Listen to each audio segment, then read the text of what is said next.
లక్ష్య live show. భారతదేశంలో రాజకీయాలను కులాలను వేర్వేరుగా చేసి చూడడం దాదాపుగా అసాధ్యం. కులమతాల పేరుతో ఓట్లాడడం అవినీత కాదా అన్న అంశంపై పెండింగ్ లో ఉన్న తీర్పుకు సంబంధించి నిన్న ఒక సంచలన తీర్పు ఇచ్చినట్టే అనుకోవాలి సుప్రీంకోర్టు ధర్మాసనం. కులం, మతం, జాతి, భాష పేరుతో ఓట్లాడడం అవినీతి కిందకే వస్తుంది అని సుప్రీంకోర్టు సంచలన తీర్పు.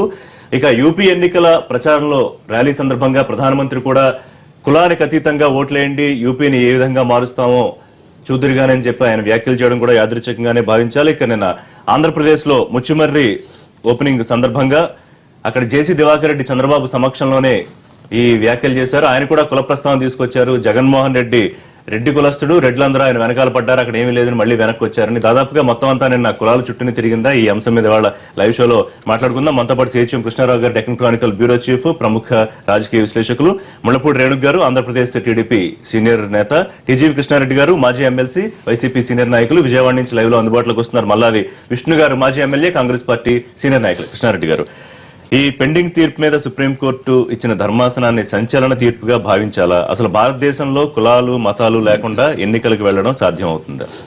అవదు. ఎందుకంటే ఇది 1996లో ఒక హిందుత్వానికి సంబంధించినటువంటి తీర్పు ఇచ్చే సందర్భంలో ఆ రోజు ఉన్నటువంటి వర్మ గారు చీఫ్ జస్టిస్ ఆఫ్ ఇండియా ఆయన ఒక దక్కని తీర్పు ఇచ్చాడు. దాన్ని అది ముగ్గురు న్యాయమూర్తుల ధర్మాసనం అవడంతో తర్వాత మళ్ళీ 10 ఏళ్ళకి అనుకుంటా మళ్ళీ ఇంకో ముగ్గురు న్యాయమూర్తుల ధర్మాసనం దీని మీద అధ్యయనం చేసి ఇది ఎలా కుదురుతుంది, మనం దీని మీద మళ్ళీ పునర్నిర్వచించాల్సిన అవసరం ఉంది అంతేనా అని చెప్పి దాన్నప్పుడు ఈ ధర్మాసనాన్ని, విస్తృత ధర్మాసనానికి నివేదించారు. దీన్ని ఇంకా చాలా సింపుల్ గా చెప్పాలంటే ఆల్రెడీ ప్రజాప్రాతినిధ్య చట్టం 123, 123 వీటిలన్నింటిలో కూడా ఏంటంటే కులం పేరుతో, మతం పేరుతో, భాష పేరుతో ఏమి అడిగినా కూడా ఓట్లు అడిగి లేకపోతే ప్రభావితం చేసి ఓట్లు వేయించుకున్నా నువ్వు నాకు వద్దు, ఫలానా కులం వాడు వద్దు అని అతను నిరోధించినా ఇవన్నీ కూడా కరప్ట్ ప్రాక్టీసెస్ కిందకు వస్తాయి, ఎలక్షన్ అఫెన్సెస్లోకి వస్తాయని చెప్పి దాని ప్రకారంగా ఎన్నికల సంఘం అందరు రిటర్నింగ్ ఆఫీసర్లకి, ఎన్నికల పర్యవేక్షకులకి ఆదేశాలు ఉన్నాయి, చట్టం ఉంది ఆల్రెడీ. ఇప్పుడు సుప్రీంకోర్టు ఏంటంటే సుప్రీంకోర్టు వాళ్ళంతటా వాళ్ళు చట్టాన్ని చేసే అవకాశం, అధికారం వాళ్ళకి లేదు. వాళ్ళు కొత్తగా ఏమీ ఇది యాడ్ చేయండి, అది యాడ్ చేయండి అని చెప్పి చెప్పడానికి లేదు. ఉన్న చట్టాన్ని వాళ్ళు కొంచెం నిర్వచించే అవకాశం, అధికారం వాళ్ళకు ఉంది. ఇది ఇలా కాదు, ఇలాగా అని. సో దాన్ని బేస్ చేసుకుని రేపు పొద్దున కేసులు కట్టేప్పుడు ఇది పనికొస్తుంది. అకార్డింగ్ టు సుప్రీంకోర్టు 2016లో ఇచ్చిన తీర్పు ప్రకారం ఇది కూడా దాంట్లోకి వస్తుందని, కాదు కూడదు అని అనుకునే వాళ్ళు వాదించుకునే కార్యక్రమం అది ఉంటుంది, అది వేరే విషయం. ఒకటేంటంటే మన భారతదేశం మొత్తం విస్తృతమైన వివిధ కులాల సమాహారం, వివిధ మతాల సమాహారం, వివిధ ప్రాంతాలు, భాషలు, 5,000 రకాల భాషలు ఉన్నాయి ఈ దేశంలో. లిపి ఉన్న భాషలే కాకుండా లిపి లేని భాషలు అన్నీ కలుపుకుంటే 5,000 రకాల భాషలు. ప్రతి 100 కిలోమీటర్లకి భాషలు, యాసలు మారిపోతూ ఉంటాయి, అవసరాలు మారుతున్నాయి ప్రజలదే. ఈశాన్య రాష్ట్రాలు ఒకలాగా, దక్షిణాది రాష్ట్రాలు ఒకలాగా, ఉత్తరాది రాష్ట్రాలు ఒకలాగా, ఇలాగా మీకు సమస్యలు కానీ అది కానీ ఉన్నాయి. ఇప్పుడు ఉత్తరాది రాష్ట్రంలో ఇవాళ మన అందరం ముందు ఉన్నదే ఉత్తరప్రదేశ్ ఉంది. ఉత్తరప్రదేశ్లో ఏంటంటే ఏదో ములాయం సింగ్ యాదవ్, ఇంకా యాదవ్లు ఎక్కువ, ఈ యాదవ్లు ముస్లింలు కాంబినేషన్లో ఆయనని, బహుజన్ సమాజ్ పార్టీ అయితే దళితులు, ముస్లింలు అని ఆవిడ, మిగతా వాళ్ళందరూ భూమిహారులు, వాళ్ళు వీళ్ళు అంతా అగ్రకులాలు, వాళ్ళందరూ క్షత్రియులు, జాట్లు, ఇలాంటి వాళ్ళందరూ బీజేపీ అని, ఇలా అన్ని మోసపోసినట్టుగా హిందూ రోజు నడుస్తున్నాయి. అయితే ఇక్కడ సంబంధించి ఏంటంటే వీళ్ళు ఇక్కడ ఒక చిన్న నిర్వచనం ఏమి ఇచ్చారంటే అంతకు ముందు ఉన్న చట్టంలో 123(3)లో అభ్యర్థి వరకు ఉంది. అభ్యర్థి అతను హిజ్ ఆర్ హర్ అని అన్నప్పుడు అతను ఏమంటే మీరందరూ నా కులస్తులు, రెడ్డి కులస్తులు, కమ్మ కులస్తులు, బ్రాహ్మణ కులస్తులు, లేకపోతే హరిజనులు, గిరిజనులు ఏవో ఒకటి పేరు పెట్టి మీరందరూ మనం ఒకటే, నాకు ఓటేయండి అని అడిగితే తప్పు అనేది ఉంది. ఇప్పుడు వీళ్ళు ఇచ్చింది ఏంటంటే విస్తృత నిర్వచనం ఒకటి ఇచ్చారు. అతనే కాదు, అభ్యర్థికి తరపున ఏజెంట్లు వాళ్ళు అడిగినా, లేదు అసలు ఓటరు, అరే మనాడు ఉన్నట్టు మనాడు నిలబడ్డాడు, మనందరం వేసేయాలని ఎవడైనా ఒక ఓటర్ ప్రభావితం చేసినా ఇవన్నీ కూడా వస్తాయని. ఇది కొంత డేంజర్ కూడా ఉంటుంది, ముఖ్యంగా లోక్సభ అభ్యర్థులకి. లోక్సభ అభ్యర్థులు చాలా పెద్ద నియోజకవర్గం, ఎలా పెద్ద నియోజకవర్గం. వీనేదో ఏజెంట్ పెడతాడు. ఇప్పుడు ఈవిడే ఉంది, లేకపోతే ఆయన ఉన్నాడు కృష్ణారెడ్డి గారు, ఆయనకు టికెట్ ఇస్తారు, వీడు వ్యతిరేకిస్తుంది, టికెట్ కోసం ఇద్దరు ప్రయత్నిస్తారు ఒకటి నియోజకవర్గంలో, ఎవరో ఒకరికి టికెట్ వస్తుంది. రెండో వాళ్ళు బాబు అడ్జస్ట్ అవ్వండి, ఆయన గెలుపు కృషి చేయండి అని అంటూ ఉంటారు పార్టీ వాళ్ళు. సరే బాబు అని అనుకుని ఈవిడ ఆయన ఏదో మూలకెళ్ళి ఎక్కడో ప్రచారం మనాడే కృష్ణారెడ్డి వేసేయండి రెడ్లందరూ అని ఏదో అన్నారనుకోండి, కృష్ణారెడ్డి తెలియదు ఈ సంగతి. ఈ ప్రచారం చేసిన దానివల్ల మొత్తం కృష్ణారెడ్డి ఇది కూడా రద్దయ్యే అవకాశం ఉంటుంది. అలాగే ఎవరో ఓటర్ ఎవరెవరు ఏం చేస్తున్నారో ఇది ఒకటి. రెండోది ఇవన్నీ ఎలక్షన్ పిటిషన్లు వ్యవహారం అదొకటి కరప్ట్ ప్రాక్టీసెస్ కిందకి వస్తుంది. ఇదంతా కొంత ఆచరణ సాధ్యం కాని వ్యవహారాలు ఇవన్నీ. వీళ్ళేదో ఇవ్వడం అందరూ స్వాగతించారు, బట్ అందరూ వైలేట్ చేస్తారు. ఇప్పుడు ఒక బహిరంగ సభలో చేస్తేనే కాకుండా బయట లోపాయకారిగా చేస్తారు. అవన్నీ ఎలా ఇందులో వర్కౌట్ అవుతాయి? ఇది వాళ్ళు ఏదో చెప్పడానికి ఏదో అంటే శాస్త్ర ప్రకారంగా చెప్పడానికి ఏదో పనికొచ్చింది. కానీ అందులో కూడా సుప్రీంకోర్టులో విస్తృత ధర్మాసనం 7 న్యాయమూర్తులతో కూడిన ధర్మాసనంలో 4 మెజారిటీ తీర్పు అంటే ఎవరు అదే కదా తీర్పు అనేది మెజారిటీ. 4 ఒకలాగా 3 ఒకలాగా అంటే ఇద్దరు డిఫరెన్స్ ఇస్ ఓన్లీ 1. అంతకు ముందు ధర్మాసనాలు డిఫర్ అయ్యాయి వీటిల్లో. ఇవన్నీ దృష్టిలో పెట్టుకుంటే మనం ఉన్నటువంటి ఈ భారతదేశ నిర్మాణం వ్యవహారం అవి చేస్తే రెండోది అన్ని సెక్యులర్ గా ఉండి తీరాలి మీరు అంటారు. అసలు సెక్యులర్ నిర్వచనం ఏంటి? ఇందిరాగాంధీ గారు అది రాజ్యాంగంలో ప్రస్తావనలోనే చేర్చినప్పటికీ ప్రియాంబుల్లో చేర్చినప్పటికీ సెక్యులర్ అనే పదం ఎవరు చేసే సెక్యులర్ కంటే అంటే మతాతీతమా మతరహితమా ఇంకోట ఏమిటో అనేది అది అంతవరకు అదొకటి చాలా ధర్మ ఇదిగా ఉంది. ఈ అన్ని పరిస్థితులు ఏంటంటే ఇది అమలు ఒకటి ఎలాగో ఇబ్బంది ఉంటుంది ఒకటిను. రెండోది వీళ్ళు మనం ఎస్సీ ఎస్టీస్కి రిజర్వేషన్లు ఇచ్చాం, రాజ్యాంగం ప్రకారం ఇచ్చాం. వాళ్ళకి ఎందుకు ఇవ్వాలి, నాకెందుకు ఇవ్వకూడదు నేను అడగచ్చుగా? లేదు అనుకో ఇచ్చారు అంటే అక్కడ డిస్క్రిమినేషన్ ఒకటి ఉంది. బీసీలకు ఇవ్వచ్చని ఒకటి ఉంది. చాలా మంది అగ్ర కులాలకు ఇస్తున్నారు. ఇప్పుడు ఆంధ్రప్రదేశ్ చూస్తే బ్రాహ్మణులకు కార్పొరేషన్, కాపులకు కార్పొరేషన్, కులాల వారికి కార్పొరేషన్. ఇప్పుడు ఆ కార్పొరేషన్ రామాంజనేయులు ఆయన వెళ్ళి అడుగుతాడు కదా కాపుల దగ్గరికి వెళ్ళి, మన చంద్రబాబు నాయుడు గారు మన కోసం చాలా మేలు తెచ్చాడు, మనం ఆయన బలపరచాలి అంటే ఆ మనం అంటే కాపులందరూ అని అది కూడా ఎలక్షన్ ఇవాళ నుంచి కాదు. ఇది ఎలక్షన్ ప్రాసెస్ మొదలైన తర్వాత ఎన్నికల నిర్వహణ అయినప్పుడు, రెండోది ఎన్నికలు అవుతున్నప్పుడు. ఇంక ఎన్నికలు అవ్వకుండా చేసుకుంటుంటే 5 ఏళ్ళు 10 ఏళ్ల పాటు జీవితం అంతా అంటే రాజకీయాల్లో ఎన్నికలు అసలు కులం అనే మాట ఎత్తకూడదు అంటే ఇబ్బంది ఖచ్చితంగా. రేణు గారు, కమ్మ, రెడ్లు, కాపులు లేకపోతే రకరకాల కులాలతో సీట్లు ఇచ్చేటప్పుడు కూడా ఆ ప్రాంతంలో ఏ కులానికి ప్రాతినిధ్యం ఉంది ఇవే కదా మనం లెక్కలు వేసుకు ఇచ్చేది. మరి దీన్ని అమలు చేయాలంటే కనుక ఖచ్చితంగా కుదురుతుందా లేకపోతే అసాధ్యమా, ఏం చెప్తారు? ఇప్పుడు చెప్పినట్లుగా పెద్దలు డెఫినెట్ గా ఇది ఆచరణ విషయంకి వచ్చేప్పటికి మనం we have to wait and see. ఎందుకంటే ఒకప్పుడు మనం చూసేవాళ్ళం we use to cast our vote, ఇప్పుడు వీ ఓట్ టు కాస్ట్. అంత మార్పు వచ్చిందనమాట. అంటే ఒకవైపు మనం అనేక రంగాల్లో అభివృద్ధి గురించి అంతా మాట్లాడుకుంటూ ఉన్నాము, ఇంకొక పక్కన చూస్తామంటే కాస్ట్ సెన్సిటైజేషన్ కూడా అదే స్థాయిలో పెరిగినటువంటి సందర్భాలు దేశంలో అన్ని రాష్ట్రాల్లోనూ చూస్తా ఉన్నాము. మన దేశంకి వచ్చేప్పటికి ఏంటంటే మనది చాలా పెక్యులర్. మనం ఒకవైపు ఒక సెక్యులర్, ఒక బిగ్గెస్ట్ డెమోక్రటిక్ కంట్రీ మనది. రెండో వైపు చూస్తే అనేక భాషలు, ప్రాంతాలు, తీరు, మనకు తెగలు వరకు వెళ్ళాము. అయితే మనకేంటి చట్టసభల్లో వచ్చేప్పటికి ప్రతి వర్గం, ప్రతి వారి ఒక ప్రాతినిధ్యం ఉన్నప్పుడు వారికి సంబంధించినటువంటి అంశాల పట్ల అక్కడ ప్రస్తావించడానికి కానీ ఆ యొక్క వాళ్ళకు ఉన్నటువంటి సమస్యల్ని తీర్చుకుంటానికి అవకాశం ఉంటుంది అనేటువంటి ఉద్దేశంతో జరిగింది. కానీ ఇవాళ చూస్తా ఉంటే ప్రతిదీ ఏ స్థాయికి వెళ్ళింది అనేటువంటిది, అంటే చివరకు అందరూ కూడా అన్ని రాష్ట్రాల్లో కూడా ఆయా వర్గాలకు సంబంధించినటువంటివి మేనిఫెస్టోలోనే మనం అఫీషియల్ గా పెట్టి ఎన్నికలకు వెళ్ళినటువంటి సందర్భాలని చూస్తా ఉన్నాము. ఇప్పుడు చాలా దగ్గర మనము నియోజకవర్గాలు ఇంతకుముందు మన కాన్స్టిట్యూషన్ లోనే ఉంది. ఎందుకనంటే లేదంటే కొన్ని అణగారిన వర్గాలు వారికి ఒక ప్రాతినిధ్యం లేకపోతే వాళ్ళ సమస్యల పట్ల ఎవరైతే కొన్ని రాష్ట్రాల్లో చూసాము దశాబ్దాలుగా కొద్దిమంది కొన్ని కుటుంబాలకే పరిమితమైనటువంటి రాజకీయం ఒకప్పుడు.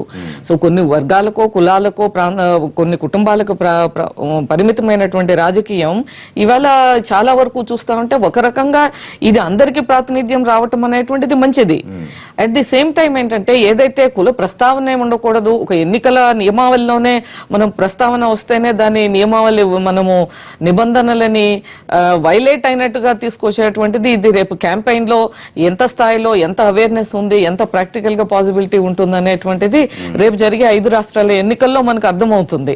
ఎందుకంటే ఇవి కూడా చాలా కాస్ట్ సెన్సిటైజ్డ్ స్టేట్స్. ఇప్పుడు ముఖ్యంగా మనం యూపీ చూస్తే ఇప్పటికే అక్కడ ఇప్పుడు మాయావతి చూస్తే ఒక దళిత అందరు దళిత బేటీ కింద ఆమె ఎన్నికల్లో ఉన్నారు.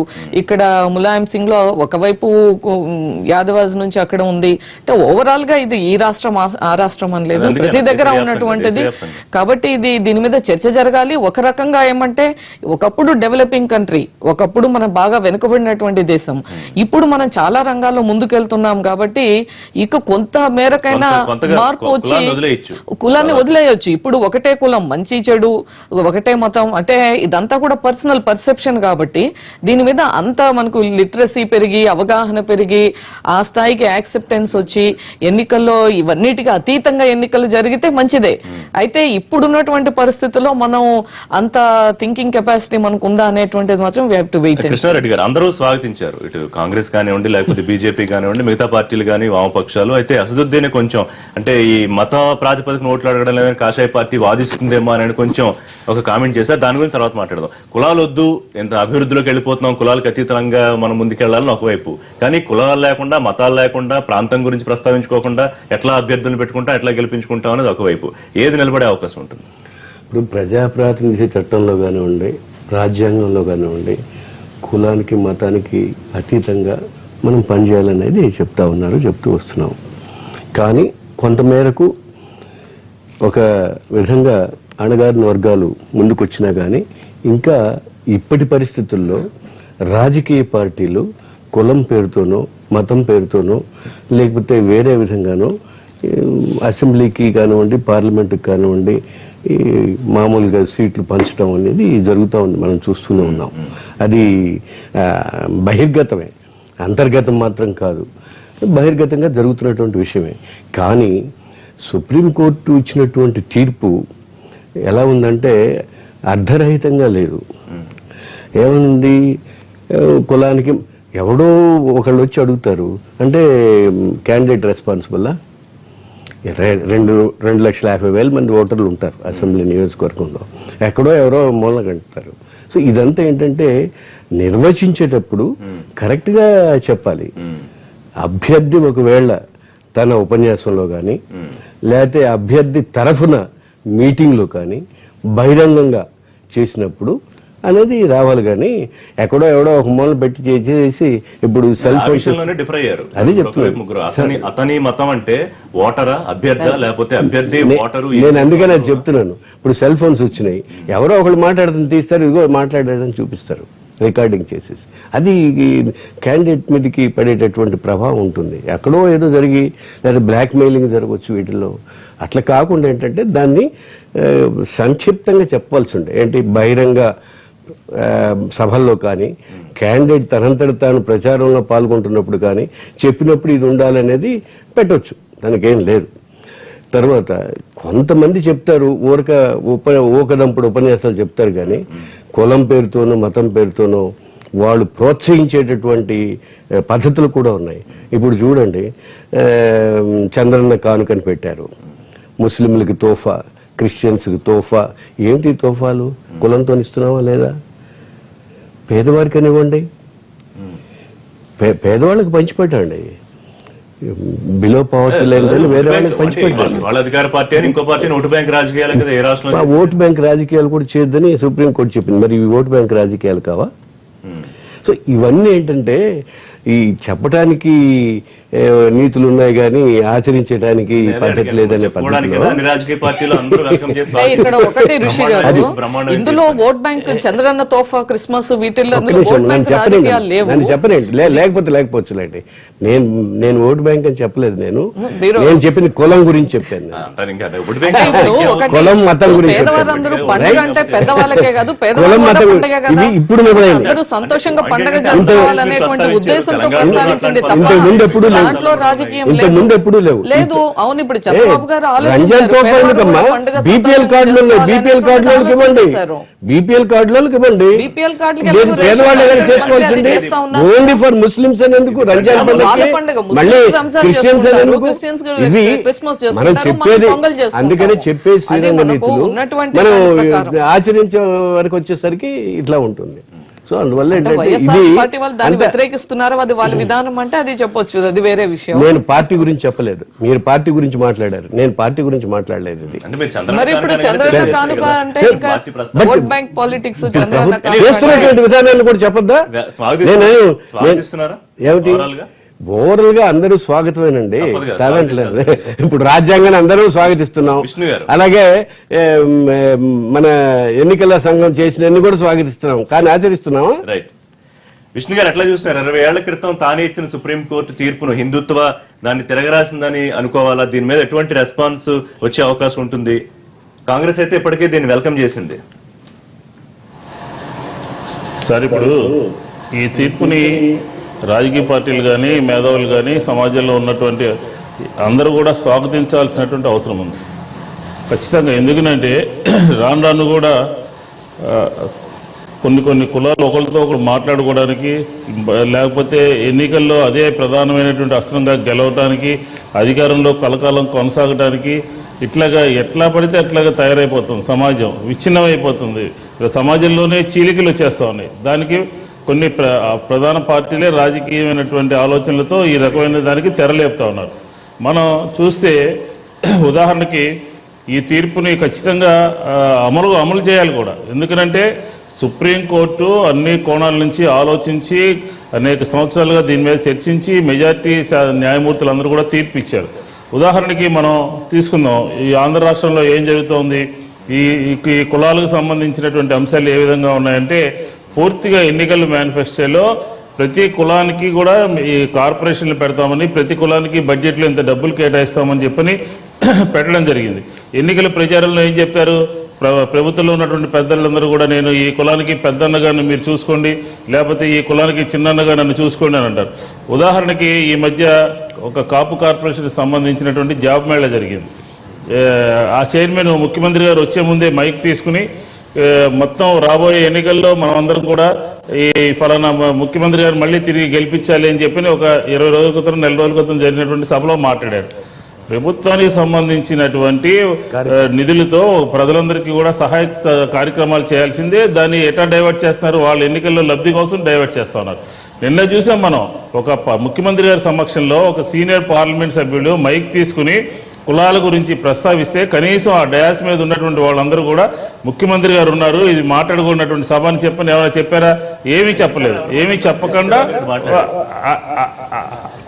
ఆయన ఆ నాయకుడి యొక్క కనుసన్నల్లో పడడానికి, ఆ పార్టీ తిరిగి మళ్ళీ రెండోసారి మీరు గెలిపించాలి, అభివృద్ధి జరగాలంటే అని చెప్పడానికి ఈ రకంగా బహిరంగంగా బరితెగించి ఆంధ్ర రాష్ట్రంలో కులాల కార్పొరేషన్లు కానివ్వండి, నిధుల కేటాయింపు కానివ్వండి, ఇది ఎన్నికల దృష్టిలో పెట్టుకుని జరుగుతున్నాయి. కాబట్టి ఇది సెక్యులరిజానికి భిన్నంగా నడుస్తుంది అని చెప్పని మనం మాట్లాడుకోవచ్చు. ఒక నిమిషం, కేవలం తెలుగుదేశం పార్టీ వల్ల మాత్రమే ఈ కులాల ప్రస్తావన లేకపోతే కుల రాజకీయాలు జరుగుతున్నాయని చెప్పదలుచుకున్నారు మీరు ఆంధ్రప్రదేశ్ లో? నేను ఖచ్చితంగా ఆంధ్రప్రదేశ్ 60 సంవత్సరాల చరిత్రలో ఈ రకంగా ఎన్నికల మేనిఫెస్టోలో కులాలు పెట్టడం కానివ్వండి, ఈ రకంగా కార్పొరేషన్లు ఏర్పాటు చేయడం కానివ్వండి, ఈ రకంగా డయాసుల మీద మైక్ తీసుకుని కులాల గురించి మాట్లాడటం కానీ గతంలో ఎప్పుడు కూడా జరగలేదు. నేను ఖచ్చితంగా తెలుగుదేశం పార్టీ గురించి ప్రస్తావిస్తాను. ఇంకొక అంశం కూడా, ఒక నిమిషం సార్, నేనేమంటానంటే ఈ రాష్ట్రంలో కులాల ప్రాతిపదికన డిఎస్పీలు ట్రాన్స్ఫర్లు జరుగుతూ ఉన్నాయి. ఫోకల్ పాయింట్ అన్ని కూడా డిఎస్పీలు కులాల ప్రాతిపదికన జరుగుతూ ఉన్నాయి, ఎంఆర్ఓలు జరుగుతూ ఉన్నాయి, ఇతర శాఖల్లో కూడా జరుగుతూ ఉన్నాయి. కాబట్టి ఖచ్చితంగా ఈ తీర్పుని స్వాగతించాలి. ఈ తీర్పును ఉల్లంఘించిన వాళ్ళ మీద చట్టపరమైనటువంటి చర్యలు కూడా తీసుకోవాల్సినటువంటి అవసరం ఉన్నది కాంగ్రెస్ పార్టీ మాట్లాడదాం. అంతకన్నా ముందు ఒక్క నిమిషం, మీరు చేసిన దానికి విష్ణు గారు, ఇప్పుడు ఈవేళ సుప్రీంకోర్టు జడ్జిమెంట్ ఇచ్చింది ఆంధ్రప్రదేశ్ కి సంబంధించి కాదు, ఒక తీర్పు ఇచ్చిన దానికి సందర్భంలో మాట్లాడుకుంటా ఉన్నాం. ఈ రోజు ఆంధ్రప్రదేశ్ కాపు కార్పొరేషన్ గురించి మాట్లాడుతా ఉన్నాం. గతంలోనూ పెట్టారు, కాపులకి రిజర్వేషన్లు ఇస్తామని చెప్పి రాజశేఖర రెడ్డి గారి టైంలో పెట్టలేదా? అంతకుముందు విజయభాస్కర్ రెడ్డి టైంలో మనకి జీవో రాలేదా? జీవో 30 ఇచ్చారు కదా. ఇవన్నీ ఏమి మొట్టమొదటిసారి జరగలేదు. రెండవది, ఆ పార్టీ ఉపాధ్యక్షుడు రాహుల్ గాంధీ యూనివర్సిటీలో పిల్లలు చనిపోతే కాస్ట్ పాలిటిక్స్ పేరు మీద చేసినటువంటి సందర్భంలో గత సంవత్సరం చూసాం చూసాం మనం ఇక్కడ హైదరాబాద్ లో గానీ ఢిల్లీలో గానీ. అంటే విద్యార్థి దశలోనే యూనివర్సిటీస్ లోనే మీరు క్యాస్ట్ పాలిటిక్స్ ని ఎంకరేజ్ చేసేటువంటి పార్టీలో ఉన్నటువంటి విష్ణు గారు ఈవేళ ఏం మాట్లాడారు? అక్కడ ఉన్నటువంటి అక్కడ అన్ని వర్గాల వారిని సమగ్ర అభివృద్ధి అంటే ఏంటి? అన్ని వాళ్ళు కూడా అణగారిన వర్గాలు. అసలు మాకు తెలుగుదేశం పార్టీ పుట్టిందే సామాజిక న్యాయం కోసం. సామాజిక న్యాయం అంతకు ముందర ఉందా? ఈ రాష్ట్రంలో 4 దశాబ్దాల పాటు పరిపాలన చేశారు కాంగ్రెస్ పార్టీ వాళ్ళు. అప్పుడు ఏమైంది? ఒక కులానికి కొన్ని కుటుంబాలకి పరిమితమైంది.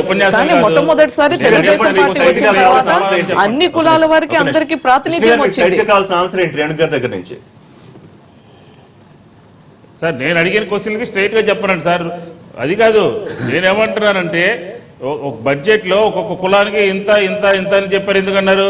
రాజశేఖర రెడ్డి గారి టైంలో 10 సంవత్సరాల్లో కాంగ్రెస్ పార్టీ శాచ్యురేషన్ అని చెప్పని ఎవరైతే ఆర్థికంగా వెనకబడ్డారో, ఎవరైతే ప్రభుత్వం నుంచి సహాయ సహకారాలు కావాలో వాళ్ళందరికీ కూడా చేశాము. దానికి భిన్నంగా మీరు ఈ కార్యక్రమం తీసుకున్నారు. ఎన్నికల మేనిఫెస్టోలో కానీ బడ్జెట్ కేటాయింపులు కానీ డయాసుల మీద ప్రభుత్వ డబ్బులతో పెట్టేటువంటి డయాసుల మీద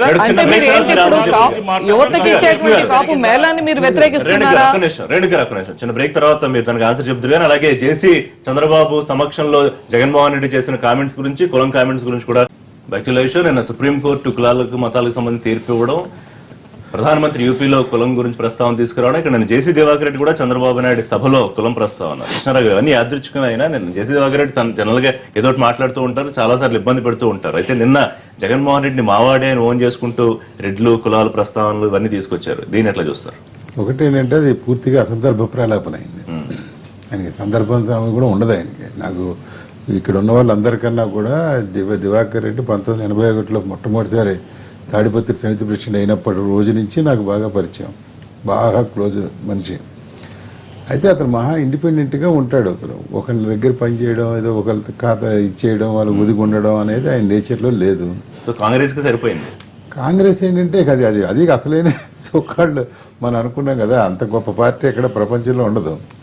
అన్ని వర్గాలు, మతాలు, కులాలు, ఎవరి వ్యవహారం వాడిది ఎవరి వాళ్ళు నడిచిపోతూ ఉంటుంది అందులో. సో అలాంటిది ఇంకో పార్టీ ఉండదు.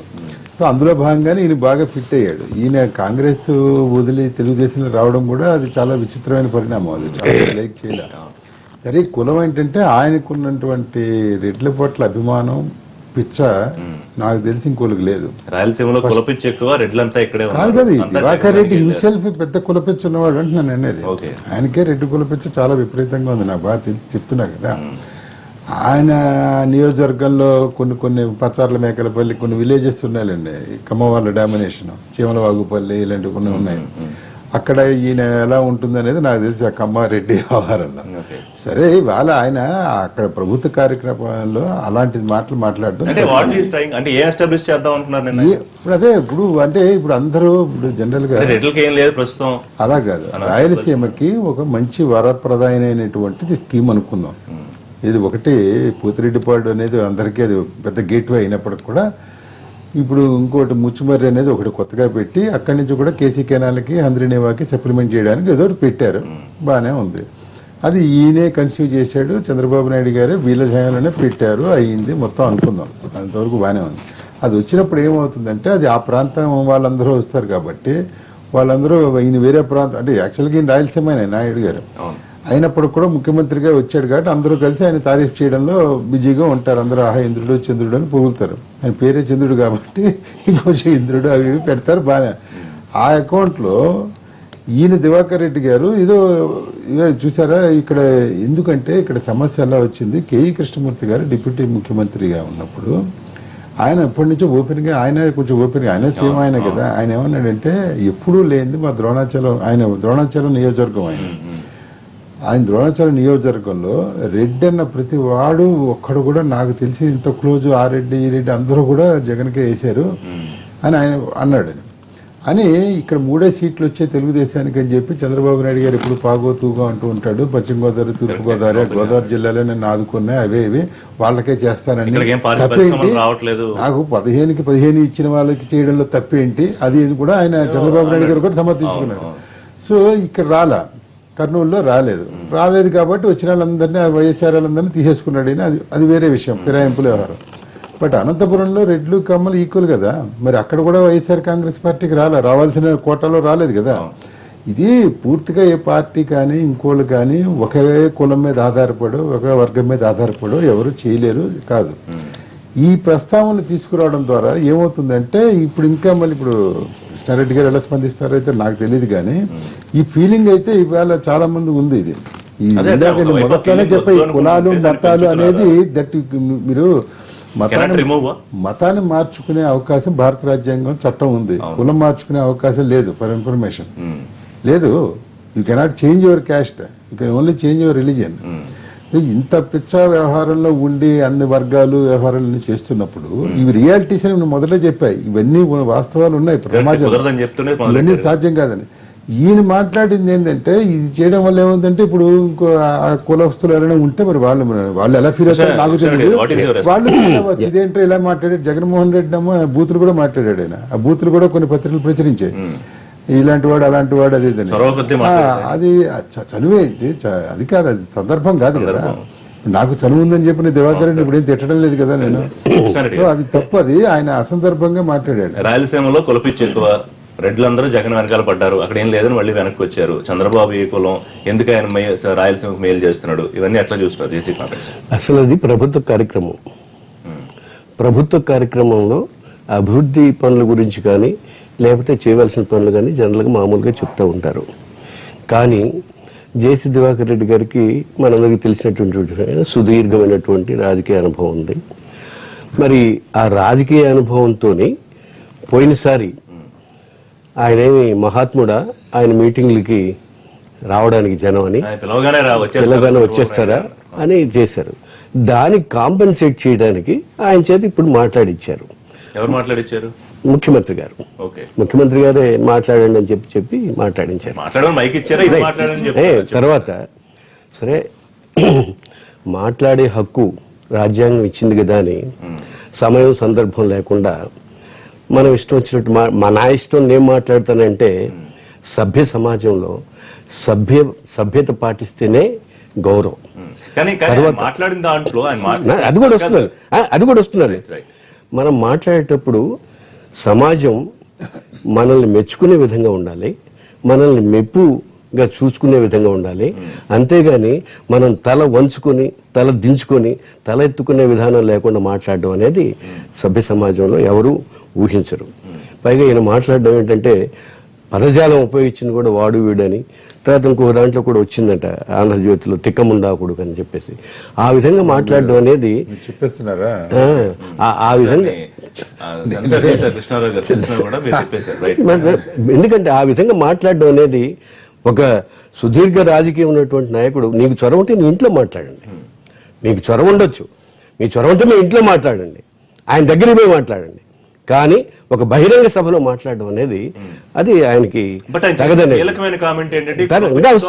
దానికి కూడా రెడ్లు ఎంత పర్సెంటేజ్ ఉన్నారు ఆంధ్రప్రదేశ్లో?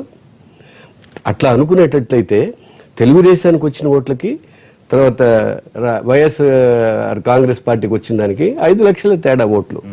అంటే మిగతా వాళ్ళు వేయలేదా రెడ్లు తప్పితే? ఆయన మాట్లాడడంలో ఎట్లా ఉంది? అలాగే కృష్ణారావు గారు చెప్పినట్లుగా అనంతపూర్లో కూడా రెడ్లు ఉన్నారు. మరి అనంతపూర్లో కూడా ఎక్కువ సీట్లు రావాలి కదా, రాలేదు కదా. దానికే కాకుండా ఒక విధంగా చూసినట్లయితే ఒక అహంకార ధోరణిలో పోయేది కనపడుతున్నది. ఐజయ్ గారు మాట్లాడుతుంటే కూడా మీరు చూశారు, నందికొట్కూరు ఎమ్మెల్యే తడకనపల్లిలో గ్రామ సభలో మాట్లాడుతూ ఉంటే 2007లో రాజశేఖర రెడ్డి గారు ఈ మచ్చుమర్రికి శంకుస్థాపన చేశారు. హంద్రీ నివాకును మచ్చుమర్రికి 120 కోట్లు శాంక్షన్ చేశారు అని మాట్లాడుతూ ఉంటే ఎస్వి మోహన్ రెడ్డి గారు భూమానాగిరెడ్డి గారు మైకు లాక్కొని కూర్చోబెట్టారు. బహిరంగ సభల్లో ఇదే మనం చేయవలసినటువంటి విషయం. ఒక ఆయనేమో కులం గురించి మాట్లాడి ఒక వ్యక్తిని ఇష్టం వచ్చినట్టు మాట్లాడతాడు, ఇంకొక ఇద్దరేమో సాక్షాత్ ఎమ్మెల్యేనే మాట్లాడనివ్వకుండా చేస్తూ ఉంటారు. ఎస్, ఆయన చెప్పినటువంటి నిజాలు ఏమిటి?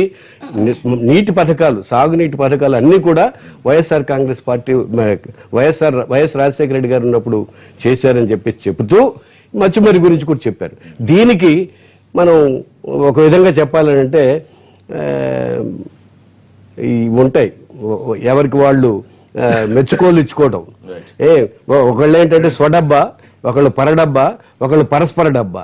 ఇప్పుడు స్వడబ్బాలోకి వస్తారు చంద్రబాబు నాయుడు గారు, ఈయనేమో పరడబ్బాలోకి వస్తారు జేసీ దివాకర్ రెడ్డి గారు. ఎందుకంటే ఆయన మెచ్చుకోలు కోసం ఈయన మాట్లాడడం. అలాగే భూమా నాగిరెడ్డి గారు వాళ్ళు కూడా. ఇది అసందర్భంగా ఉండకూడదండి. అసలు జన్మభూమి పెట్టుకో, మాతృభూమి పెట్టుకో, పితృభూమి పెట్టుకో. అసలు జన్మభూమి కార్యక్రమం అనేదే చట్టవిరుద్ధం. ఆ చట్టవిరుద్ధ కార్యక్రమంలో చెప్పలేయటం కూడా చేయటం కూడా అనేది అడ్డుకుంటాడా అనే కామెంట్ మాట్లాడదు. దాని కూడా మాట్లాడతాను. అది మళ్ళీ తర్వాత మాట్లాడతాను. రేణుక గారు, చంద్రబాబు నాయుడు గారే డ్యామేజ్ కంట్రోల్ లో భాగంగా జేసీ దివాకర్ రెడ్డి చేత ఈ కామెంట్స్ చేయించారు. అది కృష్ణారెడ్డి గారు చేసిన అలిగేషన్. ఇప్పుడు సుదీర్ఘమైనటువంటి చంద్రబాబు నాయుడు గారి రాజకీయ చరిత్రలో ఆయన ఎప్పుడూ కూడా రాజకీయాల్లో విలువలు పాటించాలి, మనం మాట్లాడేటువంటి పదజాలం గాని, మన భావ వ్యక్తీకరణ గాని సరిగ్గా ఉండాలి అని పదే పదే అనేక సందర్భాల్లో చట్టసభల్లో కూడా చెప్పినటువంటి సందర్భాన్ని మనం చూసాము. శంకుస్థాపన చేసింది ఎవరు?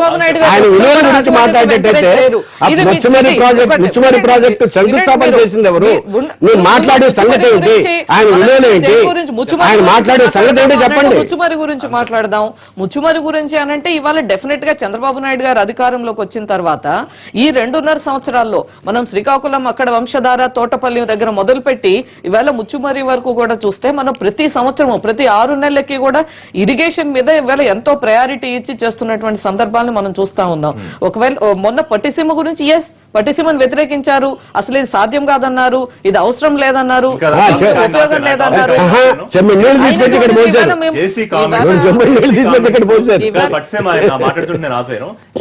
చంద్రబాబు నాయుడు చేయించారా? అది మాట్లాడమని ఆయన చెప్పారా? చంద్రబాబు నాయుడు గారు ఎందుకు చెప్పిస్తారు? అప్పుడు చంద్రబాబు నాయుడు గారు అదే సందర్భంలో ఒకటి అన్నారు. ఒక్కొక్కసారి జేసీ గారు చాలా ఫ్రాంక్ గా మాట్లాడతారు, ఒక్కొక్కసారి నన్ను కూడా ఇబ్బంది పడతారు, ఆ విధంగా మాట్లాడతారు అని కూడా నిన్న అన్నారు. కాబట్టి చంద్రబాబు నాయుడు గారు ఎప్పుడు కూడా అటువంటి వాటిని ప్రోత్సహించరు. నంబర్ 1. తరువాత వచ్చేప్పటికి ఎవరైనా సరే వారే చెప్తున్నారు, సుదీర్ఘమైనటువంటి రాజకీయ చరిత్ర అనుభవం ఉన్నటువంటి జేసీ గారు చాలా ఫ్రాంక్ గా మాట్లాడతారు అనేటువంటిది అందరికీ తెలిసిందే. అయితే రాజకీయాల్లో ఎవరైనా సరే మనం పదాలు సరిగా ఉండాలి. ఎందుకంటే రాజకీయ నాయకులు ఒక రోల్ మోడల్స్. మనం డెఫినెట్ గా మనం మాట్లాడేటువంటి భాష గానీ, వ్యక్తీకరణ గానీ, బాడీ లాంగ్వేజ్ కానీ అది డెఫినెట్ గా డిగ్నిఫైడ్ గా ఉంటే దానికి ఇంకా బాగుంటుంది ఎప్పుడు కూడా. అయితే ఈవేళ వారు చేసినటువంటిది వ్యక్తిగతమైనప్పటికీ కూడా ఒక దీనిలో మాత్రం మనం డిగ్నిటీ మెయింటైన్ చేయవలసినటువంటి అవసరం ఉంది. రెండవది వచ్చేప్పటికి at the same time Jaganmohan Reddy గారు కూడా అనేక సందర్భాల్లో ఇంకా చంద్రబాబు నాయుడు గారు ఎప్పుడు ఎంకరేజ్ చేయలేదు. జగన్మోహన్ రెడ్డి గారు అసెంబ్లీలో కొద్దిమంది ఎమ్మెల్యేని ముఖ్యమంత్రి గారి మీదకి పంపించి ఎటువంటి పదజాలంతో ఆయన్ని తిట్టించారు అసెంబ్లీలో అన్నది మనం చూసాము. కానీ అప్పుడు కూడా చంద్రబాబు నాయుడు గారు సహనం కోల్పోకుండా ఇది మంచిది కాదు అని చెప్పినటువంటి దాన్ని మనం ఇవాళ గుర్తు పెట్టుకోవాలి. రెండవది అదే జగన్మోహన్ రెడ్డి గారు ఏం మాట్లాడారు? ముఖ్యమంత్రి గారిని ఏది చెప్పు తీసుకొని కొట్టండి అన్నారు, గల్లా పట్టుకొని లాగండి అన్నారు. అయినా కూడా అప్పుడు కూడా మేము సహనం కోల్పోలేదు, చంద్రబాబు నాయుడు గారు కానీ తెలుగుదేశం పార్టీ గాని. అయితే ఇక్కడ వచ్చేప్పటికి జేసీ గారు ఆయన ఆనందం ఇప్పుడు నిన్న జేసీ గారు చెప్పిన కాంటెస్ట్ కూడా ఏమంటే, నేను ఎందుకు వైఎస్ఆర్ పార్టీలో చేరలేదు అనే దానికి చెప్తూ ఎందుకు చంద్రబాబు నాయుడు గారు తెలుగుదేశం పార్టీలో చేరాను, ఆయన కష్టపడి పనిచేస్తారు, ఏదన్నా అనుకుంటే సాధిస్తారు, అందుకోసమని వచ్చాను అని చెప్పి కూడా చెప్పారు. చంద్రబాబు గారిని పొగిడించుకోమనండి, దానికి ఎవరు కాదన్నారు. విష్ణు గారు ఒకవైపు కుల రాజకీయాలు వద్దని లేకపోతే సుప్రీంకోర్టు తీర్పును స్వాగతిస్తూ మరోవైపు కులాల పేర్లు పెట్టుకుని తిట్టుకోవడం, బహిరంగ సభల్లో కామెంట్ చేసుకోవడం, ఏంటి మీ రెస్పాన్స్? సార్ ఇది ఆంధ్ర రాష్ట్రంలో దీనికి ఒక దిశ లేకుండా పోయింది సార్. పెద్దలు అనుకున్న వాళ్ళే ప్రోత్సహిస్తూ ఉంటారు. రేణుకా గారు సరే ఆవిడ సమర్థించేటటువంటి ప్రయత్నం చేస్తూ ఉన్నారు. సమర్థించలేదు. నేనేమంటానంటే ఒక్క నిమిషం మనం నేనేమంటానంటే దీనికి పార్టీ కేంద్ర కార్యాలయము, పార్టీలో పెద్ద నాయకులే ప్రోత్సహిస్తారు ఆ పార్టీలో. ఎందుకంటే ముద్రగడ పద్మనాభం గారు ఏదైనా మాట్లాడాలనుకోండి, రామానుజం గారిని, గంటా శ్రీనివాస్ గారిని, నారాయణ గారిని తెర మీదకి తీసుకొస్తారు, వాళ్ళతో విమర్శిస్తారు. లేకపోతే జగన్మోహన్ రెడ్డి గారిని విమర్శించాలనుకోండి, ఆనం రామరెడ్డి గారిని, సోమిరెడ్డి గారిని తెర మీద తీసుకొస్తారు. అలాగే మందా కృష్ణ గారిని మాట్లాడాలనుకోండి, జూపుడు గారిని తెర మీద తీసుకొస్తారు. అంటే దీన్ని ఏమంటారు? దీన్ని కుల రాజకీయాలు అనరా? ఖచ్చితంగా నిన్న జేసీ దివాకర్ రెడ్డి గారు ముఖ్యమంత్రి సమక్షంలో మాట్లాడారు, అనుకోకుండా మాట్లాడారు, ఆయన ప్రమేయం లేకుండా మాట్లాడారు. ఆయన మాట్లాడిన తర్వాత దాన్ని ఇది సరైనటువంటి వేదిక కాదు, దీన్ని మాట్లాడకూడదు, ఇది తప్పు అని చెప్పని ఎక్కడైనా మాట్లాడడం జరిగిందా, చెప్పడం జరిగిందా? అంటే మౌనంగా ఉంటే అంగీకారమే కదా. కాబట్టి ఖచ్చితంగా ఈ రాష్ట్రంలో మరీ ముఖ్యంగా ఈ తెలుగుదేశం పార్టీ కులాలని ప్రోత్సహిస్తూ, కులాల మధ్య చీలిక తెస్తూ, కులాల ద్వారా ఓట్లు సంపాదించాలని చెప్పిన ప్రయత్నం ఖచ్చితంగా చేస్తూ ఉంది. ఇది సరైనటువంటి విధానం కాదు. ఇందాక నేను అనేక ఉదాహరణలు చెప్పాను. కాబట్టి ఈ తీర్పు తర్వాత అయినా సరే రాబోయే రోజుల్లో ఆర్థికంగా వెనుకబడినటువంటి వాళ్ళందరినీ కూడా ప్రభుత్వం ఆదుకునేటటువంటి ప్రయత్నం చేస్తే అందరూ స్వాగతిస్తారు. అంతే తప్ప కులాల మధ్య చిచ్చు పెట్టి కులాల ద్వారా రాబోయే ఎన్నికల్లో మళ్ళీ తిరిగి అధికారంలోకి రావాలి అని చెప్పినటువంటి ప్రయత్నం ముందు నుంచి కూడా సాగుతుంది. ఇది సరైనటువంటిది కాదు. అనేక వేదికల మీద జరుగుతూ ఉంది ఇది. దానికి కేంద్ర నాయకత్వమే పెంచి ప్రోత్సహిస్తూ ఉంది. దాన్ని ఎలా కాదనుకుంటారు? ఒక్క నిమిషం విష్ణు గారు, ఇప్పుడు కృష్ణారావు గారు, అంటే కేవలం ఇందాక అడిగింది తెలుగుదేశం మాత్రమే కులాలను ప్రోత్సహిస్తూ లేకపోతే కులం టు కామెంట్స్ చేయిస్తూ ఆ ప్రాక్టీస్ తెలుగుదేశం ఒకటే చేస్తుందా? మిగతా పార్టీలో ఆ పరిస్థితి కనిపించట్లేదా? ఒకటేంటంటే చంద్రబాబు నాయుడు గారు ప్రధాన కార్యదర్శి అయిన తర్వాత ఇప్పుడు 85లో ఒక పద్ధతిగా ఆయన ఏం చేసేవాడంటే రోసయ్య గారు ప్రెస్ కాన్ఫరెన్స్లు పెట్టేవారు. ఆయన అపోజిషన్ కౌన్సిల్లో అది అయిపోయింది కూడా అయింది. అప్పుడు ఏ పదవి లేదు. ఆయన ప్రెస్ కాన్ఫరెన్స్లు పెడితే ఓ ఇద్దరిని పట్టుకొచ్చేవాడు. ఆయన వాళ్ళ చేత ఈయన ఎదురు ప్రెస్ కాన్ఫరెన్స్లు పెట్టించేవాడు. ఈయన అడిగాడు ఒకసారి చంద్రబాబు నాయుడు డైరెక్ట్గా అడిగాడు రోసయ్య గారు, నాకు నా ఎదురుగుండా కూడా జరిగింది అది. ఏమయ్యా నేను మాట్లాడితే నువ్వు మాట్లాడు, నువ్వు ఖండించి బాగుంటుంది. వాళ్ళెవరయ్యా అసలు ఎవరు ఎలా ఉంటారో కూడా నాకు తెలీదు. శ్రీకాకుళం జిల్లాలో ఒకతను ఉన్నాడు, నాకు పేరు గుర్తురాడు. ఇలాగ వీళ్ళిద్దరిని పట్టుకొచ్చి వాళ్ళ చేతి పెట్టిస్తే నువ్వు తిట్టచ్చు కదా అంటే మీకు అలాగే చేయాలి అని ఆయన వెళ్ళిపోయాడు. సో ఇది ఈయన చెప్పింది విష్ణు చెప్పిన దాంట్లో వాస్తవం ఉంది. అంటే ఒకటి ఆయన స్ట్రాటజీ ఏంటంటే చంద్రబాబు నాయుడు గారిది ఇప్పుడు కులపాడు. ఇప్పుడు ఉదాహరణకి రెడ్డి కులస్తుడు ఒక ఆయన జగన్మోహన్ రెడ్డి తరపు నుంచి కృష్ణారెడ్డి గారు మాట్లాడారు. దాన్ని మళ్ళీ ఇంకో కమ్మాలనో కాపుల్లో బ్రాహ్మణులో పెడితే ఎఫెక్ట్ రాదు కదా. వాళ్ళు కులస్తులు కాదు కదా. ఆ కులం వాడిని ఒకటి పెడితే వాడు బాగా చెప్తాడు. ఇది కొందరు అవుతూ ఉంటారు, దొరకాలి కదా. ఆర్టిస్టులు కూడా ఉండాలి కదా రెడీగా ఖండించడానికి. ఇవన్నీ అయ్యో బట్ అది మాత్రం స్ట్రాటజికల్ గా జరుగుతుంది. అది ఒక ఊహ ప్రకారం పద్ధతి ప్రకారం జరుగుతుంటుంది తెలుగుదేశం పార్టీలో. ఏదైనా పద్ధతి కదా అక్కడ ప్రతిదీ మెంబర్షిప్ ట్రైనింగ్. బిఫోర్ కన్క్లూడింగ్, నిన్న ప్రధానమంత్రి చేసిన కామెంట్ అసలు యూపీలో మీరు కులానికి అతీతంగా ఓటేయండి నేను ఎలా ఉంటుందో చూపిస్తాను అనేది ఒక 1 minute మీ అనాలిసిస్ చెప్పండి. అంటే బహుశా తీర్పు వచ్చిన తర్వాత అయినట్టుంది, లేకపోతే తీర్పు యాదృచ్ఛికమేనా? యాదృచ్ఛికం కాదు. ఒకటే ఇవాళ భారతీయ జనతా పార్టీది అనుకోకుండా యూపీలో చాలా సమస్యలు ఉంది. ఏంటంటే అధికారంలో ఉన్నటువంటి సమాజ్వాదీ పార్టీలో చీలికలు రావడం, ఆ ముస్లిం ఓటు ఎట్టైనా మళ్ళీ ఆవిడ బీఎస్పీకి ట్రాన్స్ఫర్ అవుతుందేమో.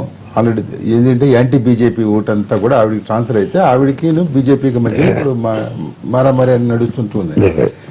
అలా కాకుండా మీరు కులాలకు అతీతంగా వేయండి. కులాలకు అతీతంగా వేసే ప్రశ్నే లేదు. చాలా మంది అది ర్యాలీ ఆర్గనైజ్ చేశారు, అది సరే. కానీ ఇప్పుడు కులాలకు అతీతంగా మన యూపీ బీహారు ఉత్తర భారతదేశంలో అతీతంగా వ్యవహరిస్తారనేది లేదు. అంతా అక్కడ మరి కులాలు లెక్కలేసి అక్కడ ఇంకా మనం మాట్లాడుకున్న కన్నా దారుణంగా. తెలుగు రాష్ట్రాల్లో పరిస్థితి ఏపీ తెలంగాణలో కూడా అలాగే ఉంటుందా? కులాలకు అతీతంగా వెళ్లే పరిస్థితి ఉండదా? ఎన్నికలు ఇట్స్ ఇంపాసిబుల్ కదా. It's most impossible task. ఎందుకంటే చెప్పింది కులాలు అనేది అది ఒక రియాలిటీ గ్రౌండ్ ఉన్నప్పుడు మీరు వాటి ప్రభావాన్ని దాన్ని మీరు పక్కన పెట్టే అవకాశం లేదు ఎక్కడ. సంథింగ్ టు సే అంటే ఫైనల్ గా అంటే కులాలకు అతీతంగా అంటే ఒక్క కులం వారే వేస్తే ఎక్కడ ఏ రాజకీయ పార్టీ అధికారంలోకి వచ్చినటువంటి సందర్భాలు కూడా లేవు. అందరూ కూడా అభివృద్ధి, ఆ నాయకుడి యొక్క ప్రొఫైలు, అతని యొక్క అనుభవము, వారి మీద ఉన్నటువంటి క్రెడిబిలిటీ, వీటన్నిటిని పరిశీలించుకున్న తర్వాతే ఓటర్ వేస్తారు. ఓటర్లు కూడా ఇప్పుడు అంతా అమాయకులు కాదు, లేదంటే వాళ్ళకి అన్ని విషయాల పట్ల అవగాహన పెరిగింది. కాబట్టి రాబోయే కాలంలో డెఫినెట్ గా ఆ దిశగా మాత్రం వెళ్ళవలసినటువంటి అవసరం ఉంది. డెవలప్మెంట్ ఓరియంటెడ్ గా, మేనిఫెస్టో ఓరియంటెడ్ గా, మనకు కూడా ఒక డిబేట్ ఓరియంటెడ్ గా ఎలక్టోరల్ రిఫార్మ్స్ కు ఏదైతే ఇప్పుడు పునాది పడుతుందో వీటి మీద కూడా పూర్తిగా భవిష్యత్తులో మాత్రం వచ్చేటువంటి అవకాశం ఉంది. కుల మత రహిత రాజకీయాలు రావాలని కోరుకుందాం, ఆశిద్దాం. ఎప్పటికి రియాలిటీకి వచ్చిందని వేచి చూద్దాం. విష్ణు గారు, అమెరికాలో కూడా మీకు సంఘాలు వాటిల్లో అక్కడ కూడా ఇదే కమ్మ కులంలో ఒకటి, రెడ్డి కులంలో ఒకటి, కాపులది కూడా పెట్టారు. విష్ణు గారు, ఫైనల్ గా 30 seconds చెప్పండి మీ ఫైనల్ వ్యూ. సార్ ఏం లేదు సార్, రాబోయే రోజుల్లో ఖచ్చితంగా కులాల ప్రకారం ఎన్నికలు జరగవు. రాబోయే 2019 ఎన్నికలు మాత్రం ప్రజా వ్యతిరేక విధానాలకు వ్యతిరేకంగా, ప్రభుత్వం ఏకపక్ష నిర్ణయాలకు వ్యతిరేకంగా మాత్రమే రేపు 2019లో అన్ని కులాలు, అన్ని వర్గాలు, ఇది కూడా ర్యాలీ కాబోయేటటువంటి పరిస్థితి ఉంది. దాని ఉద్దేశంతోనే ఉత్తరప్రదేశ్లో ఆయన మాట్లాడటం జరిగింది. Thank you very much Vishnu గారు లైవ్ లో అందుబాటులోకి వచ్చినందుకు. థ్యాంక్ యూ కృష్ణారెడ్డి గారు, థ్యాంక్ యూ రెడ్డి గారు, థ్యాంక్ యూ కృష్ణారావు గారు. ఇది